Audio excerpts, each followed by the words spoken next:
Have you ever looked around your place at all your stuff and just had that moment of, where did all this even come from?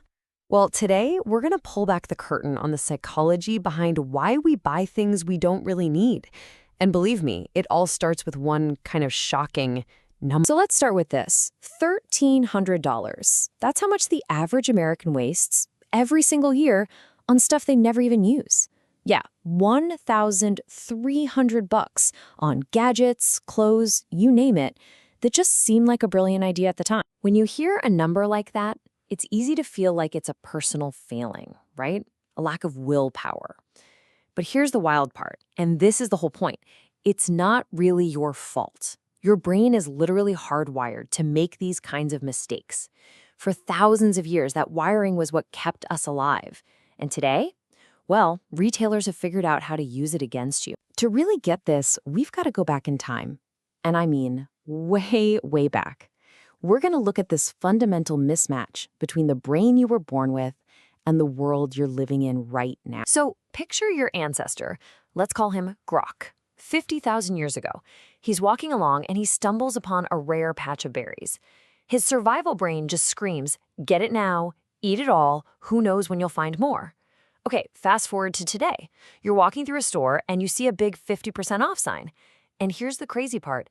The exact same super primal part of your brain lights up. It literally cannot tell the difference between a life-saving bush of berries and a half-off sweater. This whole impulse, it has a name. It's called the scarcity principle. It's that gut feeling, that sense of urgency that tells you if you don't act right now, you're going to miss out forever. So when a store says limited time offer or only 3 left in stock, they're not just trying to rush you. They're hacking directly into that ancient survival code. And honestly, that's just the first trap. Okay, so that ancient brain wiring gets you in the door or onto the website. But once you're there, oh boy, an entire arsenal of psychological triggers is just waiting for you. Let's break down exactly what they are. First up is the dopamine trap. Now, most of us think dopamine is the pleasure chemical, right? That's not quite right. It's really the chemical of anticipation. The real high, the real rush isn't from owning the new thing. It's the feeling you get right before you hit confirm purchase. It's the thrill of the hunt, not the prize itself. And retailers are absolute masters at keeping you in that state of anticipation. Every item's waiting in your cart email, every countdown timer taking down, every little push notification. It's all designed to keep that dopamine flowing and keep you on the hook, wanting more. All right, now for one of my favorite tricks, it is so clever. Let me ask you a simple question. You're at the movies, you're gonna get some popcorn. You see these options, just go with your gut. Which one feels like the best deal? So you're looking at this and your brain pretty much immediately ignores the medium one, right? I mean, why in the world would you pay $6.50 when for just 50 cents more you can get the large?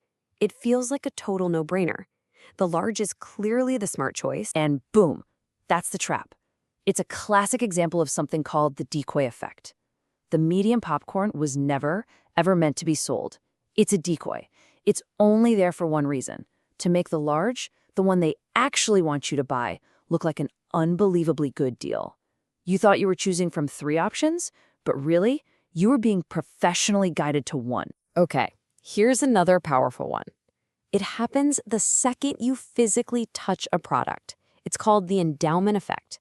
The moment you pick up that new smartphone or try on that coat, your brain subconsciously starts to feel a sense of ownership. So now, putting it back doesn't feel neutral anymore. It actually feels like a loss. Retailers are experts at creating this feeling. Test drives at a car dealership, free trials, generous return policies, even the words they use online like your cart or your items. It's all designed to make you feel like it's already yours before you've even paid. So beyond how we feel, we are also massively influenced by what other people are doing. We're social animals. We're wired to look for cues from the herd. This is the social proof phenomenon. If it seems like tons of people are buying something, our brain just goes, okay, that must be the right choice. It feels safer. And you see this absolutely everywhere. Bestseller tags, most popular labels, and oh my gosh, online reviews. Think about it. Even if you don't actually read the 500 reviews, just seeing that number is enough to give you the confidence to click Add to Cart. It's the crowd telling you, hey, this is a safe. Now, this next one, it's subtle, but it's incredibly powerful. Once you make a tiny little commitment, our brain desperately wants to stay consistent with it. So let's say you sign up for a loyalty program to get a 10% discount. You just made a small yes. That little action makes you way more likely to make a bigger yes, like actually buying something later on, because you want to be consistent with that first decision. You know, sometimes the sneakiest trick is also the simplest. We are what psychologists call cognitive misers. It's a fancy way of saying our brains are kind of lazy and prefer the path of least resistance. That's why default options are so powerful. Think about those pre-checked boxes for the more expensive shipping or automatically signing you up for a subscription. They know most of us just won't bother to change it. Okay, so your brain is being hacked from every possible angle. It might sound a little bleak, but it's really not, because now you know the rules of the game. And once you know the rules, you can start to fight back. Here are 3 simple, but I promise you, incredibly effective steps. First, create a waiting period. For small stuff, wait 24 hours. For big purchases, wait a week. That dopamine rush from anticipation, it fades fast. Second, make a list before you go shopping and stick to it. Trust the rational you, not the in-the-moment you.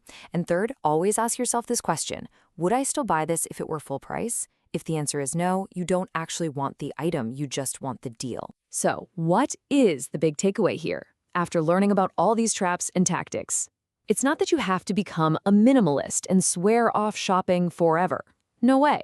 It's simply about knowing the game you're playing. It's about going from being a passive player to a conscious one. And remember this, because it's the most important part. Your brain isn't broken. It's not flawed. It's just running on really, really old software. Software that was designed for survival in a world that just doesn't exist anymore.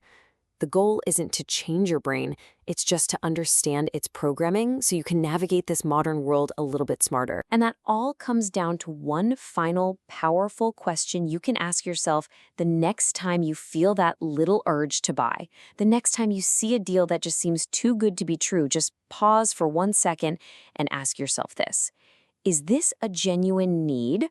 Or is this my ancient brain responding to a trigger? Just asking that question, that awareness, that can change everything.